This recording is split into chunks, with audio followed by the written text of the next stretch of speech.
মাত্র ১০০ টাকায় entry fee দিয়ে ঢাকার সবচেয়ে কাছাকাছি মাত্র ৩০ মিনিটের দূরত্বে চলে আসলাম সুন্দর একটি গ্রামীণ পরিবেশে। থাকার ব্যবস্থা, খাওয়ার ব্যবস্থা, ডে ট্যুরের জন্য কিন্তু পারফেক্ট একটি জায়গা।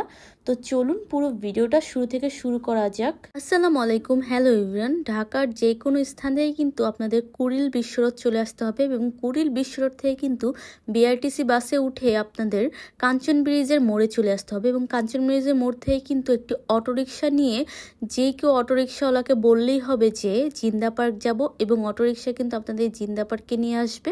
আর জিন্দা পার্কের এন্ট্রি ফি কিন্তু মাত্র ১০০ টাকা এবং এখানে খাওয়া দাওয়ার এবং হলো ডে ট্যুরের জন্য বিশ্রামেরও ব্যবস্থা রয়েছে। এটা হলো পার্কিং লঞ্চ। ওদের কিন্তু মাঠের মধ্যে একটা ওপেন জায়গা আছে পার্কিং করার জন্য। আপনারা যারা গাড়ি নিয়ে আসবেন বা বাইক নিয়ে আসবেন তারা কিন্তু এখানে পার্কিং করতে পারবেন। পার্কিং চার্জ হলো মাত্র ৩০ টাকা করে। আর যারা অটোতে আসবেন তাদের তো আর কোনো পার্কিং চার্জ দিতে হবে না। এখানে কিন্তু জিন্দা পার্কের সামনেই দেখবেন একটি হোটেল রয়েছে।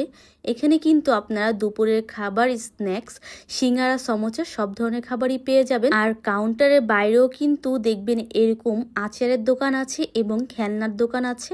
এখানে কি সুন্দর পদ্ম ফুল, শাপলা ফুল বিক্রি করছিল এবং হরেক রকমের আচার বিক্রি করছিল, বিভিন্ন ফলও বিক্রি করছিল।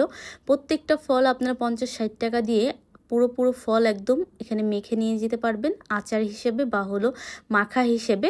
এবং এখানে সবজিও ছিল, ফুলও ছিল। এখন আমরা হলো এন্ট্রি করব।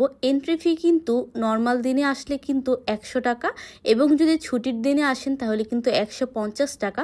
৫ বছরের কমে যে বাচ্চাদের তাদের কিন্তু মাত্র ৫০ টাকা করে। ঢোকার পথেই কিন্তু বিভিন্ন বিধিনির্দেশ দেওয়া আছে, অবশ্যই আপনি এটা মেনে চলবেন। এবং ঢোকার পথেই কিন্তু সুন্দর একটা মাছের অ্যাকোরিয়াম দেওয়া আছে।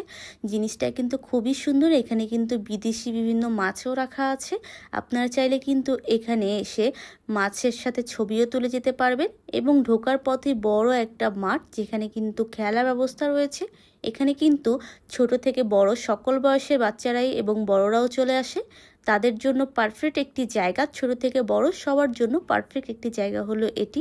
এটার নাম জিন্দা পার্ক হলে কি হবে, এটা কিন্তু পুরোপুরি একটা গ্রাম যেখানে কিনা মসজিদ, স্কুল, খাবারের হোটেল, কটেজ, বিভিন্ন দোকান, ফুচকার দোকান, আইসক্রিমের স্টল, ছোট ছোট ঝালমুড়ি, ফুচকা সবকিছু স্টল কিন্তু এখানে রয়েছে। আর এইটা হলো একটা ক্যান্টিন, এইটা হলো একটা হোটেল। এখানে কিন্তু আপনারা দুপুরের খাবার খেতে পারবেন এবং উপরে কিন্তু কটেজ রয়েছে। আপনারা যারা ডেলংয়ে আসবেন বিশ্রাম নেওয়ার জন্য তারা কিন্তু উপরে থাকতে পারবেন। ভাড়া হলো মাত্র ৩,০০০ বা ৩,৫০০ টাকার মতো। উপরে কিন্তু যারা কটেজ নিয়েছে শুধুমাত্র তারাই উঠতে পারবে, বাইরের কেউ কিন্তু উঠতে পারবে না। এখানে কিন্তু দুপুরের খাবার অনেক রিজনেবল প্রাইস। এখানে কিন্তু আপনারা বাঙালি খাবারও পেয়ে যাবেন এবং চাইনিজ খাবারও পেয়ে যাবেন। দাম কিন্তু খুবই স্বল্প মূল্যে। এখানে আমি হলো মেনু কার্ডটা দেখিয়ে দিচ্ছি, আপনারা দামটা দেখে নেবেন।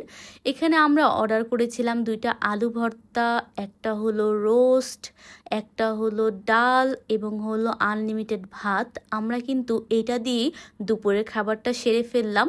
2 জন মানুষ বা 3 জন মানুষ কিন্তু আপনারা অনায়াসে ৮০০ বা ৯০০ টাকার মতো খেয়ে ফেলতে পারবেন। 4 জন মানুষও কিন্তু ১,০০০ টাকার মতো খেয়ে ফেলতে পারবেন।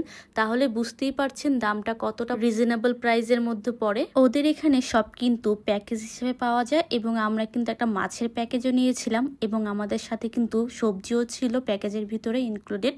এখানে কিন্তু প্যাকেজ হিসাবে সবজি, মাছের এবং মুরগি রোস্ট এইসব প্যাকেজ আপনারা পেয়ে যাবেন। রেস্তোরাঁর সামনে কিন্তু একটা পুকুর ছিল। যাই হোক, যদি খাবারের মানের কথা বলি তাহলে কিন্তু একদম ঘরোয়া একটা টেস্ট ছিল খাবারের মান কিন্তু একদম 10-এ 10 আমি দিব। বৃষ্টি হওয়ার কারণে এখানে কিন্তু বকুল ফুল পড়েছিল এবং চারপাশটা বকুল ফুলের গ্রানে ভরে যাচ্ছিল। এখানে কিন্তু নিচু জায়গা, পাহাড়, এগুলোর উপর দিয়ে আপনাদের হেঁটে হেঁটে যেতে হবে। বৃষ্টি হওয়ার কারণে কিন্তু জায়গাটা একটু পিচ্ছিল ছিল, একটু সাবধানে আমাদের যেতে হয়েছে। সামনে কিন্তু ফুচকার দোকান, আইসক্রিমের দোকান সবকিছুই দেখতে পাচ্ছেন। আমি খুঁজছিলাম হলো এখানে সুন্দর একটি পাঠাগার বা লাইব্রেরি ছিল। এইটাই কিন্তু এটার বড় একটি আকর্ষণ। খুঁজতে খুঁজতে কিন্তু লাইব্রেরিটা পেয়েই গেলাম। সামনে ছিল ঝালমুড়ির দোকান এবং হলো আইসক্রিমের দোকান। পাঠাগারে ঢুকতে কিন্তু 20 টাকা এন্ট্রি ফি দিতে হবে এবং হলো ভিতরে জুতা নিয়ে প্রবেশ করা যাবে না। জায়গাটা কিন্তু খুবই ছিমছাম এবং পরিষ্কার, খুবই সুন্দর একটি ফটোজেনিক জায়গা ছিল। আপনারা যদি বই পড়তে চান বা বইয়ের সাথে ছবি তুলতে চান তাহলে কিন্তু অবশ্যই এটার ভিতরে আসবেন। এই পাঠাগারটা কিন্তু এই জিন্দা পার্কের মূল একটি আকর্ষণীয় জায়গা। এখানে কিন্তু আপনাদের সরঞ্জামগুলো রেখে যাবেন। লাইব্রেরিটা কিন্তু 6 তলা বিশিষ্ট ছিল এবং পুরো লাইব্রেরিটার নিচে এবং সিঁড়িগুলো ছিল কাঠের এবং 6 তলার উপরে কিন্তু সুন্দর একটি বারান্দা ছিল। অবশ্যই এখানে আপনাদের নিয়ে যাব।